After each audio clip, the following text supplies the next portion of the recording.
My name is Cassandra Lord, and I'm the acting director of the Black Research Network. I'm also an associate professor at the Department of Historical Studies at the University of Toronto, Mississauga.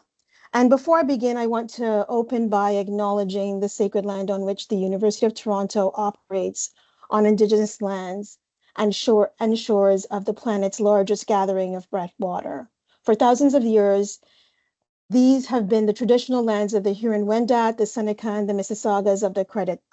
Today, this meeting place is still the home to many Indigenous people from across Turtle Island, and we are grateful to have the opportunity to work and enter respectful and caring relations and community on this territory. Today is also Orange Shirt Day, which is September 30th, and each year, September 30th is dedicated to Orange Shirt Day. And during this day, Indigenous and non-Indigenous people come together to honor the children who went to residential schools and their families, to create awareness of residential schools and create dialogue about the lasting impact of the legacy of residential schools. So I'm going to introduce the two speakers for today. So Jade Nixon is Afro and Indo-Caribbean. She is currently a New York University's Provost faculty fellow. Before she joined NYU, she was the inaugural Black and Indigenous Waterways Research Fellow and completed her PhD at the Women and Gender Institute at the University of Toronto. She was born and raised outside the Caribbean region in a city on the outskirts of Toronto and on the traditional territory of the Mississaugas of the Credit First Nation. Lake Ontario, one of what the Anishinaabe call the five freshwater seas, held her close when she lived far away from the Atlantic Ocean and the Caribbean Sea. Now living in Lenapehoking, she has the joy of calling the islands home. And our second engaging speaker for today is Kara Lynch, who is a New York-based artist and associate professor emerita of video and critical studies at Hampshire College. A time-based artist, Lynch's work considers autonomy for Black Indigenous communities, specifically through rememory, vision, and movement. Through various collaborations and solo works, Lynch has fostered conversations about these shared histories, mainly in the US. She joined the BRN as the inaugural artist in residence in 2024. So at the end of the session today, we will have some time to take some questions, and we're going to close promptly at 1 p.m. today.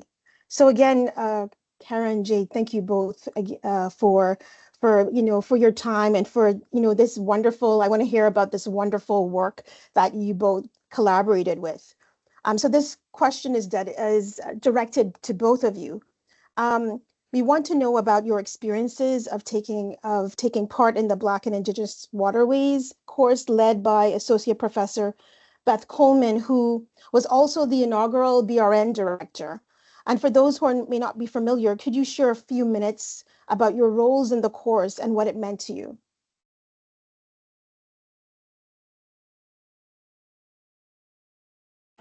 Jade, are you waiting for me to start, or will you start? You can go. You can go if you want to. I can also go. Yeah. Why don't you start, Jade? Why don't you start? Okay, great. Yeah. So, hi everyone. I'm so glad to be here today alongside Kara, and also thank you, Dr. Lord. Thank you, Rabia. Thank you, Jason, for your work in coordinating, and also for helping us get set up in tech. So I was part of the teaching team for the Black Indigenous Waterways course alongside Dr. Coleman and Kara, and we worked to develop curriculum for this course, and sometimes I taught the course. And I was also, because I lived in Mississauga, which is like so close to and about 7 minutes away from UTM, I got to be in person to support students, and it was a wonderful experience, especially since UTM is my alma mater, and so I did my undergrad at UTM. That was the university that, not that like universities radicalize people, but that was like the university, course in that university that radicalized me. It's a place where I read A Small Place by Jamaica Kincaid. It was where I learned about post-colonialism. It was like where I was able to learn language that helped to contextualize my experiences in the world. And so it was meaningful to move through the hallways to that course as a part of a teaching team in a place that I once was a student, deciding on whether I would be pursuing academia or not. And so it was a wonderful experience to return as a teacher. Also gratitude to everybody behind the scenes and everybody who's arrived today. Good afternoon. So I was part of the sort of seed of this course, the conversations about Black Indigenous waterways with Professor Coleman and a group of other scholars and researchers. And then for this course, worked closely with Dr. Coleman on what the flow of the course would be, what the central tropes would be, and built the curriculum around it. And so really paying attention to, what are the ways of knowing for Black and Indigenous folks, and having the waterways as the thread that would draw those conversations together, and bringing students into an interdisciplinary methodology where research and the studio as sort of the ways to practice would push us in directions of decolonizing the pedagogy and thinking about questions of incommensurability,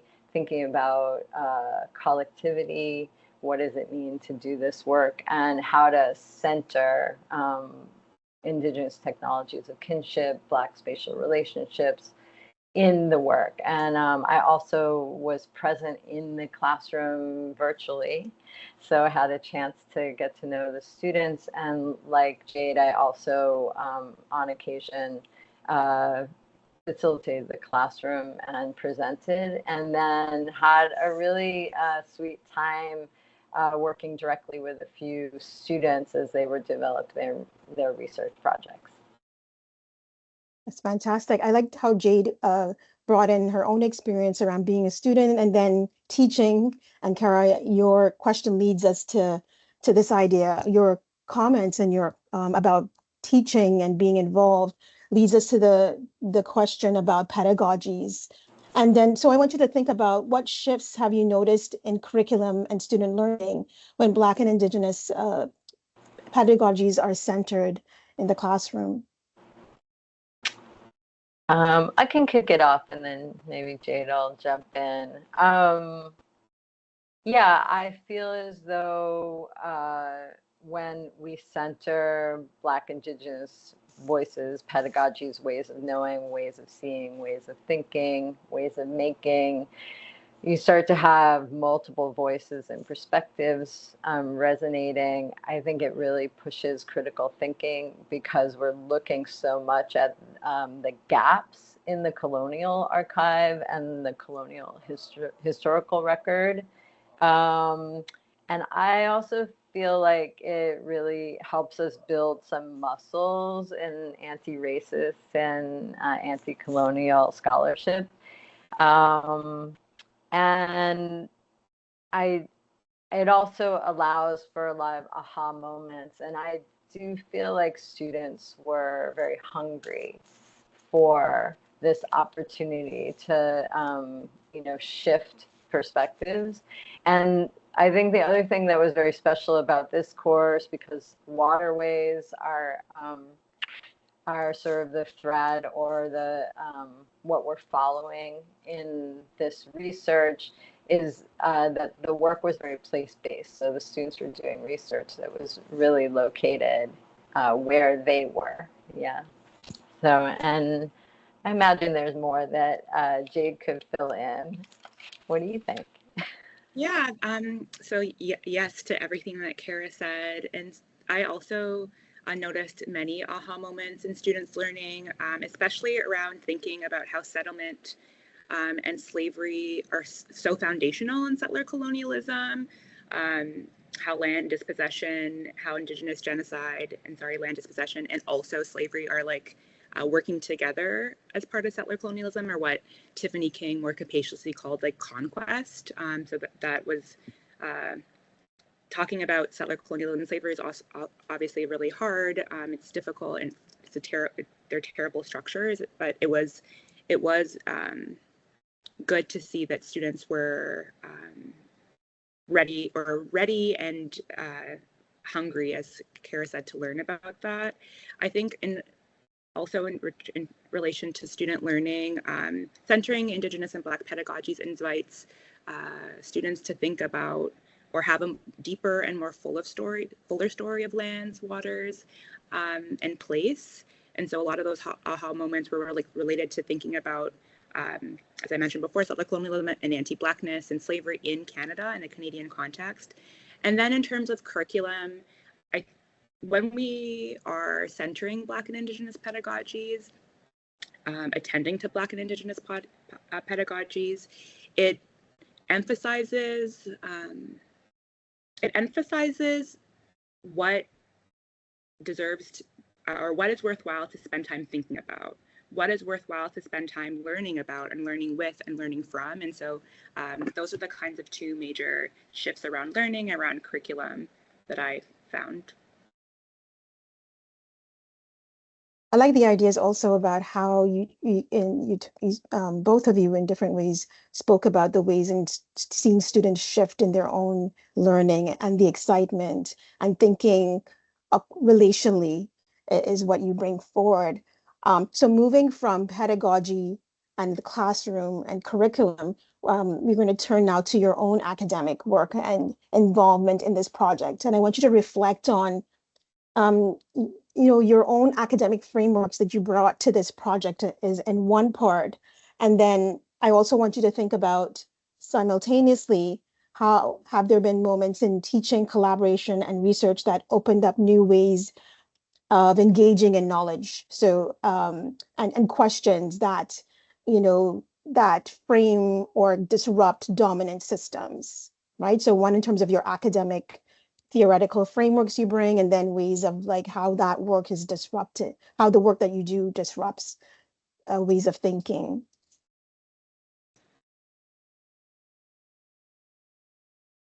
Oh, Jade, you're muted. And this is both directed to Jade and Kara. Okay, I was saying that I can start, Kara, if that's okay. And yeah, I remember telling my colleague and dear friend, Dr. Safani Taptam, and this was like when during COVID, when a lot of co-working on Zoom was happening, and we were both working on our dissertations at the time. And I remember just telling her, like, I'm so grateful that we're part of this like long tradition of Black feminists and Caribbeanist feminist scholars who, like, we're part of this like long tradition. We're kind of like, generations after these scholars were directly speaking back to these dominant systems. And so because of them, and also Indigenous feminist scholars, my work doesn't have to directly speak back, and it can start from a different place. And so I'm so grateful that I'm able to start from a different place. I'm able to start from, oops, sorry, my phone fell, but I'm able to start from a place where I can think about waters. I could think about carnival. I could think about feeling. I could think about lands and waters. And it was already understood as a legitimate intellectual project, or already understood as legitimate scholarly inquiry. And so I'm not sure if I fully answered your question, but I'm just so grateful that I could start from a different place. And Black and Indigenous Waterways course, this was like a different starting place because of these longer traditions.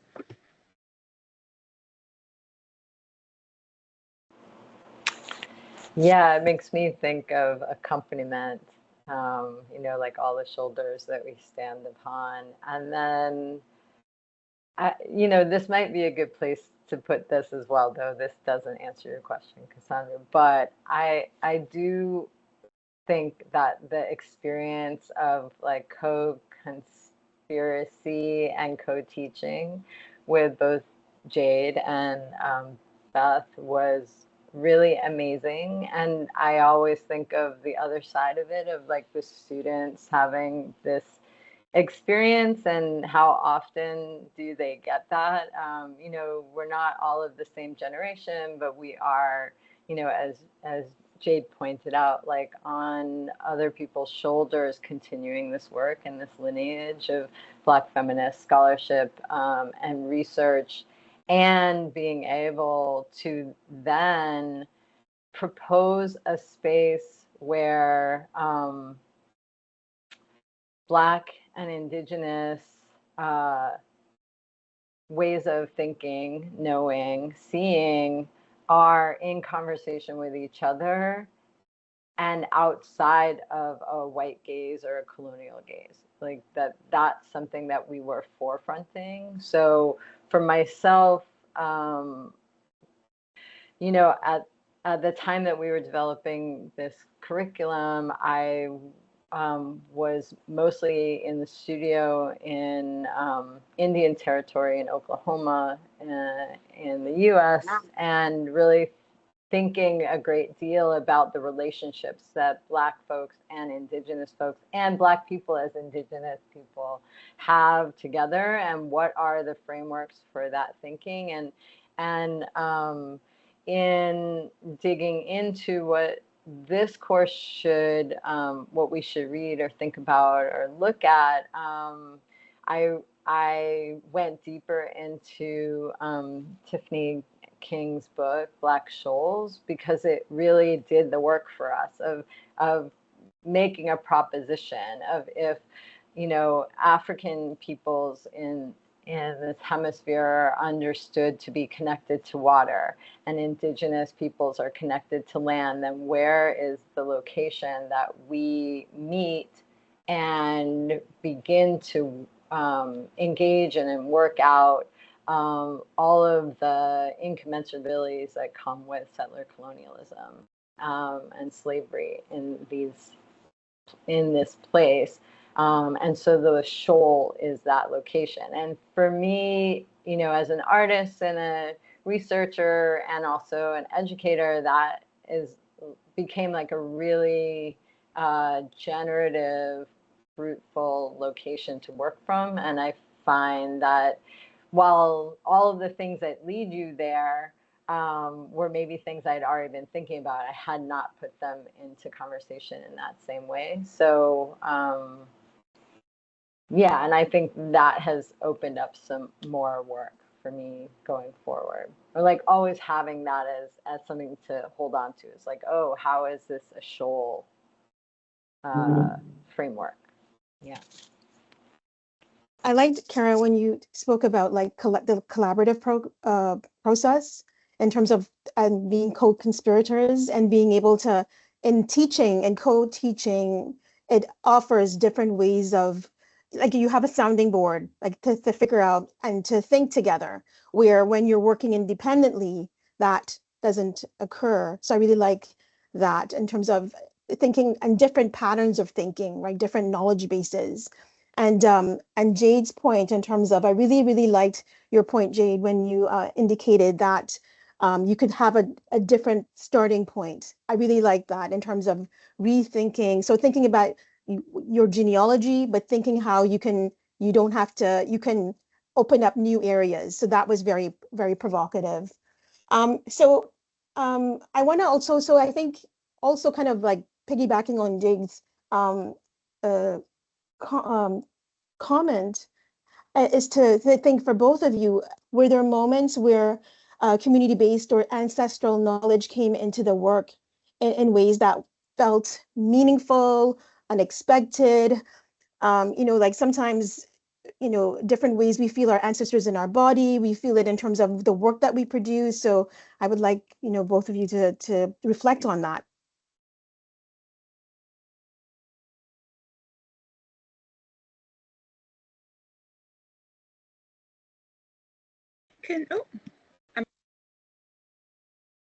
Go ahead, Jade, go ahead. I'm so used to Zoom. I'm like I'm not used to Teams. So I'm like, if I struggle a little bit, it's because of my preference and also like user, or anyways, my current always ongoing use of Zoom. But I can start that question. And yeah, I think that community-based knowledge is always with me, and ancestral knowledge is always with me. Although I think that what was unexpected is that I learned that in the last like 5-6 years. Like I didn't always know that. Like when I was sharing with my partner this earlier today that when I started university and even in my graduate school training, so like after my undergrad, I feel like I arrived to a learning space where I was told that I didn't know anything and I was there to learn all the things. And so when I arrived, I was like, and I feel like I was told that I arrived empty.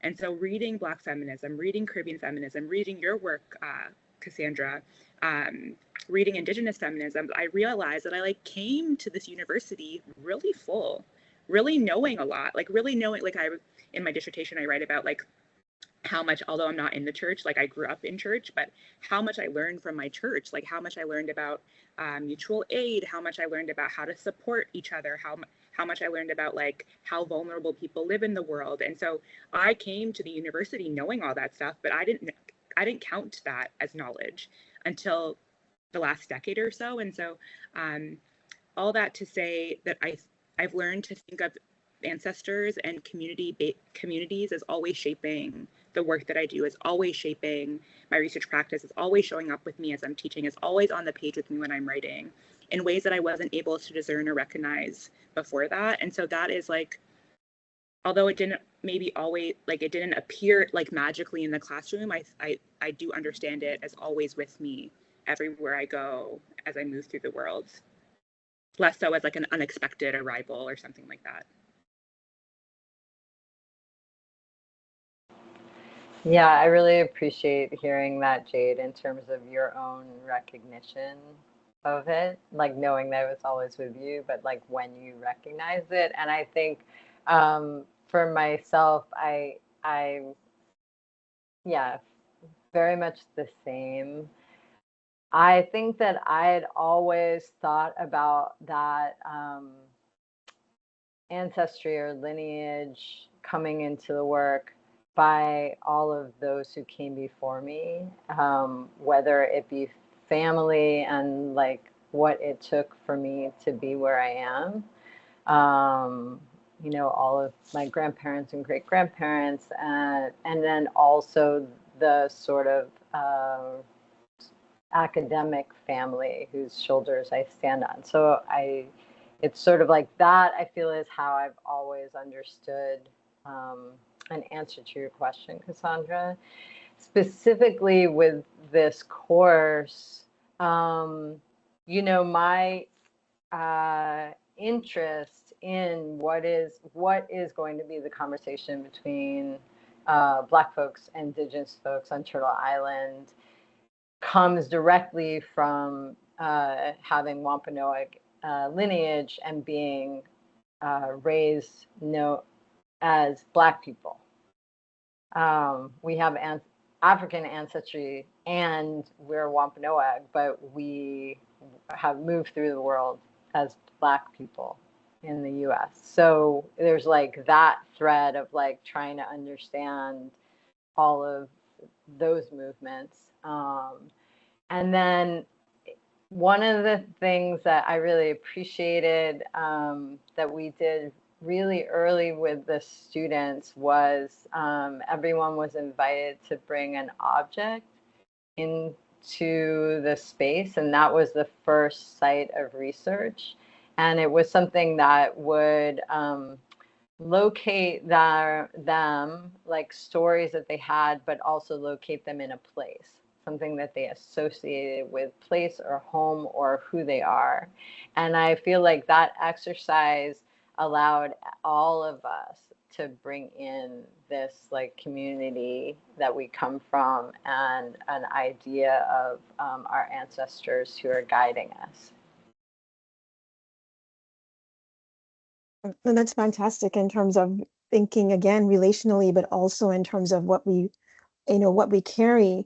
And so, Kara, I wanted to, because you were a visual artist, I want for you to think about the work that you did in that course and to think more broadly about how your creative approaches to storytelling and visual arts, because you spoke about in the classroom context, students were, bringing in objects, but in your own practices, like how have you brought that in and how did you connect it to the larger course? in terms of what did those practices that you have enable you to do in the classroom? So how is that transferable? Yeah, I think there are like two parts to this, in that one of the things that I feel like I contributed to the space as someone coming out of the arts and culture is that when sharing with students, like the section that I led or anchored, we were looking at Black shoals. We were also looking at rehearsals for living, and these conversations and the impact of the conversations between Black and Indigenous scholars, researchers, artists, makers, and so what I felt like I really had an opportunity to share were some examples of other contemporary artists that I know who were doing that same kind of work, or really approaching this shoal space, or these conversations, or decolonizing the work, or creating constellations of co-resistance. And so I was able to share the work of Yadika and Anita Field. I was able to share the work of Suzanne Kite, the work of Chelsea Hicks, and Ashanti Taylor from Oklahoma, as examples for the folks in the course to see how you might apply these ideas and frameworks and questions in research in real time. And then my own work, I guess where I think there are some strong overlaps is that I have been digging into the archives and looking at documents and maps of Indian territory, but also these documents that would establish or make a claim for folks of African descent who are part of Native nations in Indian territory for their citizenship. And so I was looking at these questionnaires that were coming out of the Dawes rolls, where everyone in this case in the Cherokee Nation is asked a series of questions by the U.S. federal government in the late 1870s into the 1920s about who they are, in order to designate whether or not they are Indigenous people or part of the nation, citizens of the nation.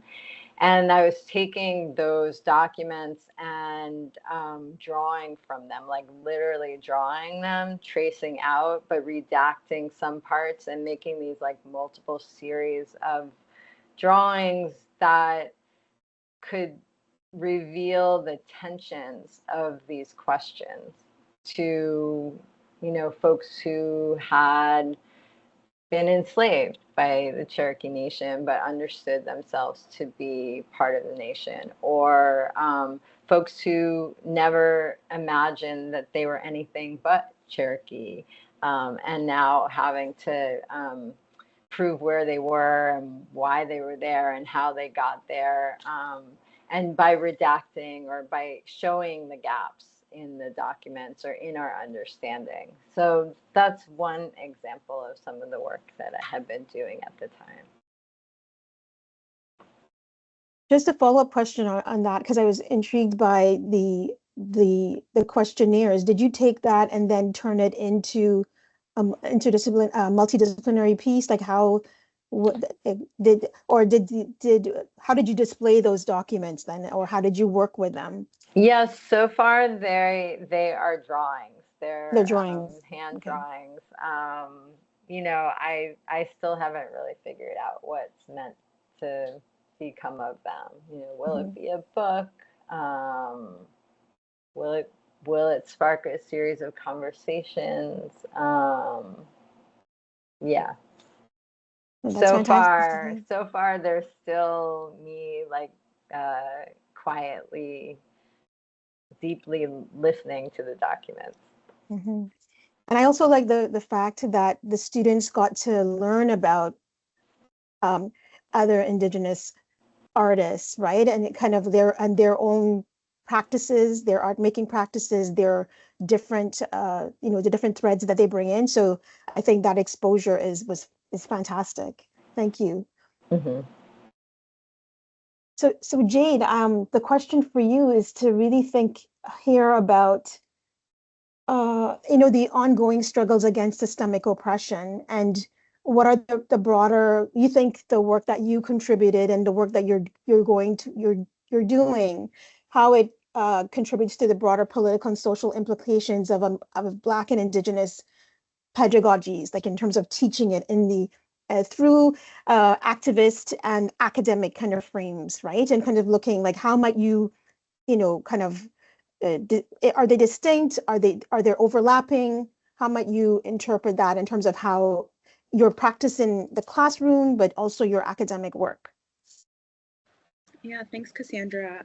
Eve Tuck, who's my mentor, but also an Unagek's feminist scholar, has often said that teaching is tending to the relations and ideas you hope will grow in the world, you hope will flourish in the world. And so if Western ideas are often death-seeking, and we can think about what Sylvia Wynter says or notices in her piece called No Humans Involved, or the ideologies that are currently sustaining the genocide of Palestinians in Gaza and in occupied Palestine, then embedding these pedagogies, embedding Black and Indigenous pedagogies is life affirming. And to me, that means cultivating ideas that are alternative to the default settler and anti-Black logics that embed so much of the university and that are foundational actually to academic spaces. And so when you mentioned earlier, Kara, about co-conspirating, the colleague that I mentioned earlier, my friends Safani Taptam and Megan Scribe, write about co-conspirating as Black and Indigenous feminist scholars as a way that we could breathe together, as a way that we can like live and make Black and Indigenous futures together. I think about what Robin Maynard and Leanne Simpson write about in Rehearsals for Living, or what Tiffany King writes about in The Black Shoals, or and these are some of the authors that we spent time thinking with in the class together, and also what Alexis Pauline Gumbs writes about in Undrowned. They offer alternative ways of thinking and being in relation with each other, with being in relation with marine life, with Black and Indigenous people, with lands and waters, that are all towards living, and that work against this kind of death-seeking machine of imperialism, of settler colonialism, of the nation state of our universities. And so to me, that is like, these offering alternative ideas are life affirming. And that's, yeah, I hope that my work contributes to that, to longer futures for Black and Indigenous people.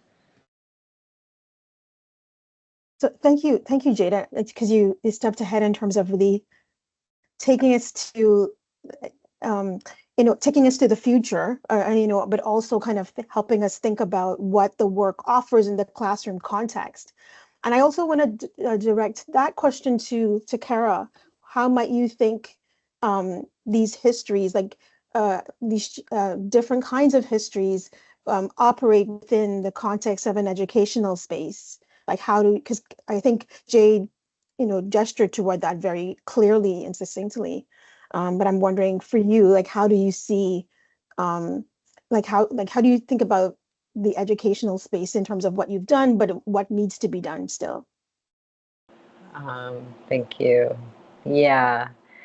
So much gratitude, Jade, for making that plain, right? That it's life affirming. This work is about life affirming. Yeah, we started the course looking at decolonization is not a metaphor. And I think that the proposition that Tuck and Yang put forward is like there have to be like real tangible shifts. It's not only that we're thinking about these things, that we actually are going to, like, land will be ceded, you know, land back. So it's, I totally agree that, like, we're tending to these ideas that we want to see forward, but also, you know, in sharing the work of Robin Maynard and Leanne Simpson of, like, making worlds as a practice. I think that's also what we're doing. So all of, like, in the classroom, in our research, in our scholarship, what we're encouraging and for students, both as students but also in the world, is exactly that. This is, like, these ideas are meant to turn around and disrupt and dismantle the white supremacist mythologies of the Western canon. That there are multiple perspectives, and then also, I mean, I think, to my mind, why, for me, it's important to center Black, Indigenous, and feminist ways of knowing is that they have room for difference. In fact, they are about relationship building, and that difference is a part of that, not that there's, like, this monolith. And also thinking about how time and space are configured differently in our epistemologies. And so it's like they're cyclical, it's relational, it's interdependent.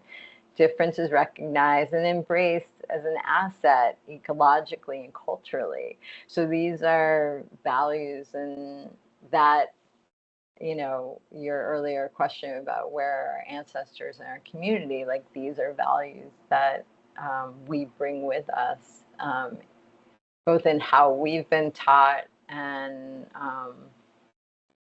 in community by ancestors and in the academy by our mentors. Yeah, and freedom is collective. So the more people on board, the more freedom. I think that's a great way. Before we go to the Q&A section, in terms of thinking about freedom as collective, I like that idea. I want to find out what directions both of your work is going now, that's coming out of this, or maybe connected or pushing forward. So before we go to the Q&A, if you'd like to share in terms of the fantastic things that you're doing. I can get us started. So this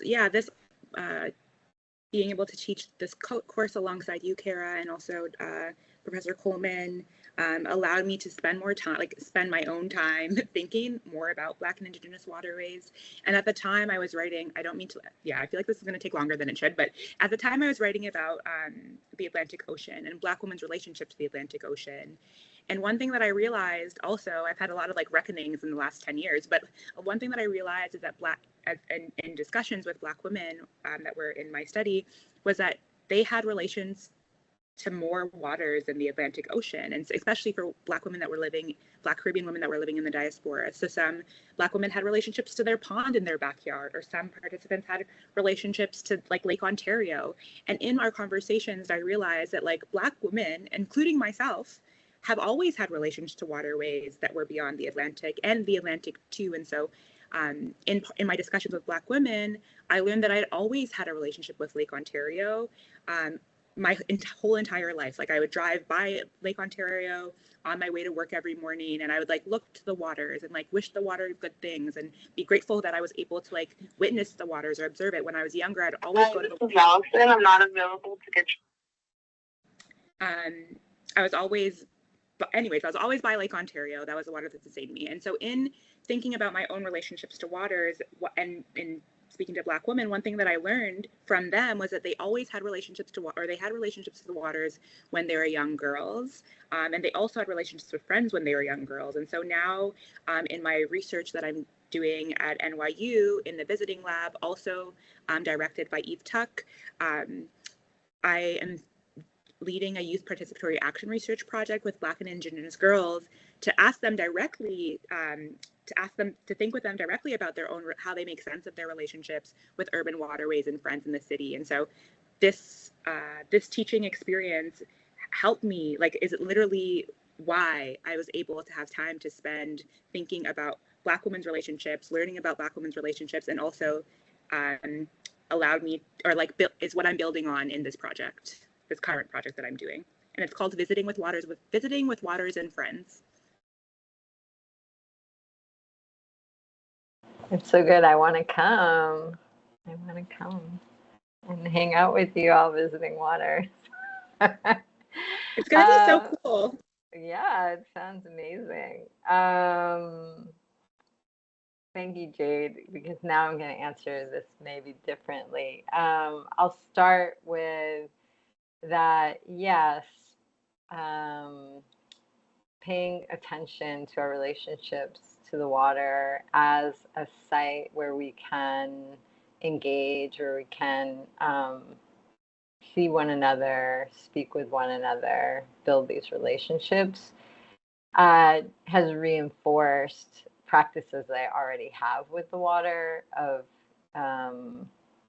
visiting with water wherever I land, as a regular practice, whether it's like today I took a walk, I'm in the Bronx, and Schaghticoke territories, and the Harlem River is right next to where I live, and I walk over it and I say good morning and I try to learn what I can from the water. That's why I'm so delighted about the young people and their friends with the water in New York City.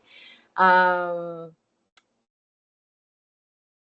there's that, and then other things that have been coming up in my work that has like a interconnection with this research is, I guess I'll just share the most recent collective project is working with two folks who are based in New Orleans. We are part of a larger configuration of artists collective called Gallery of the Streets, and we have a project that is not related to the water, it's actually related to the air. And it is a mobile radio station that really engages with communities that are on front lines of both environmental justice, climate justice work, and also abolitionist work, and have been, like, I guess, facilitating conversations around autonomous communication. And in the past week, we did we partnered with an artist in New York and other organizations throughout the city to do these hyper local conversations.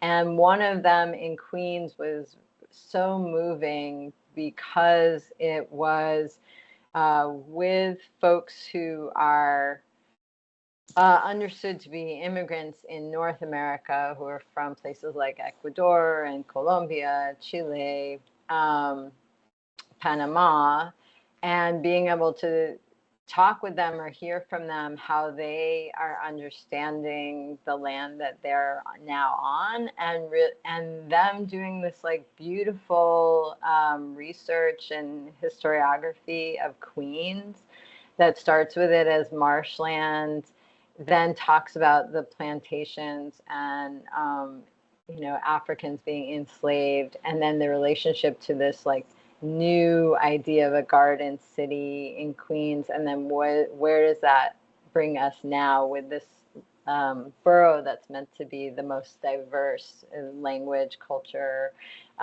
foods, all of these things, and then for them to also be quoting Ruth Gilmore in their work around what it means to be autonomous Indigenous peoples in North America in this moment and doing their political work. It was just like a beautiful convergence of these things, and and we were broadcasting, so that was also very exciting. The Radio Outlaw that project.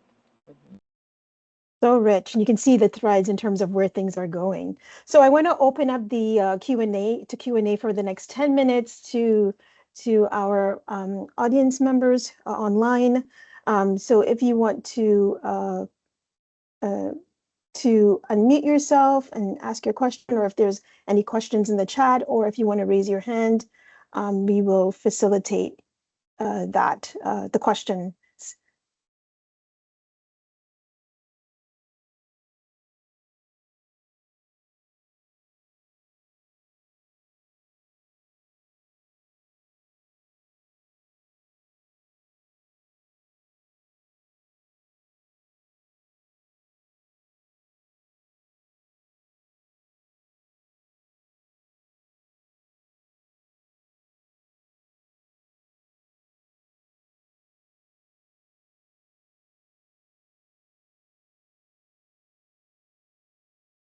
Could you hear me?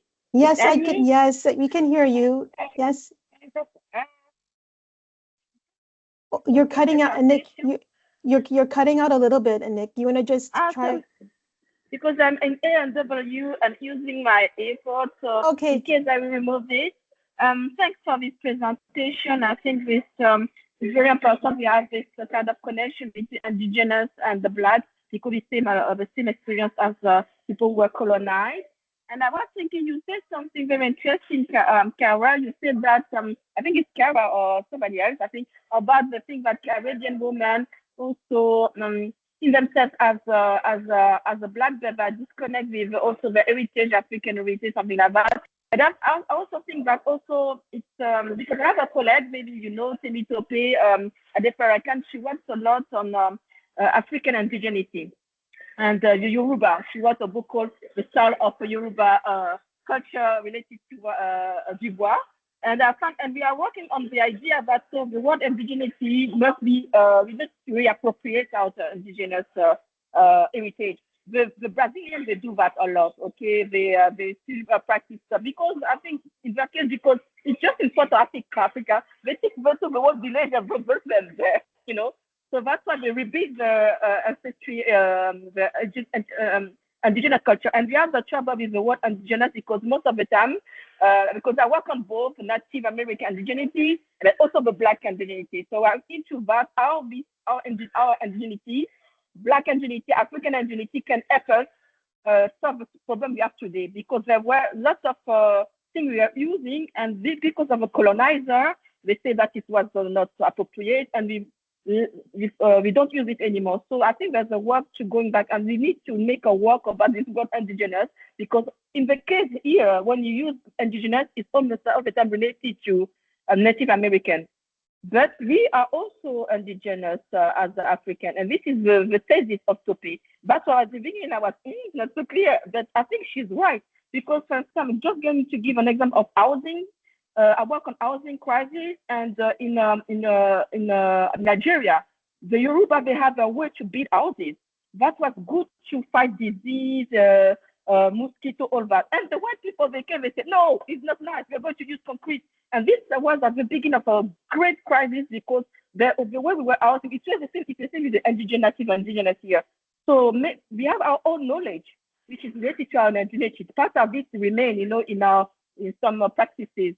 So yes, I think this reappropriation of our all Black and African indigeneity, I just want to point out. Yeah.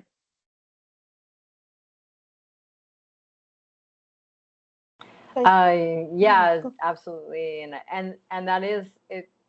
There is groundswell, as you pointed out, around really recognizing that and putting that into practice. And at the same time, I do agree with Chuck and Yang in their assessment that our relationships to settler colonialism in North America is different, and that there are ways that it's not exactly the same thing, and that we have some things to tend to together, to recognize one another, and also to work through without, like, outside of we're still in a settler colonial state, and yet without all of our efforts being towards the dominant culture, but actually a conversation with each other. Mm-hmm.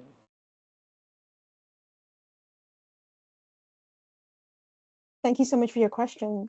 Anyone else in the online for any further questions?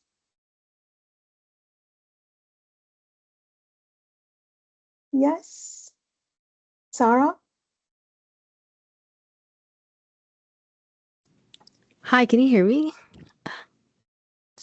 Okay. Hi. Thank you so much for holding this lovely event. My question is, I'm an educator. I'm also a PhD student, and I'd like to know, like, how can educators who are settlers like mine, I'm a settler here in Toronto, be able to move away from the decolonization as a metaphor? Because I think Cara talked about it, and for me, it's easier said than done. How can educators use their actions and use their pedagogy to make sure that we're not reinventing the wheel? And then my second question is, of course, because I'm a primary junior teacher, I would love to know how can we implement ways on educating our youngest learners in terms of water and how important water is to not only our earth, but also like spirituality and of course, culturally as well.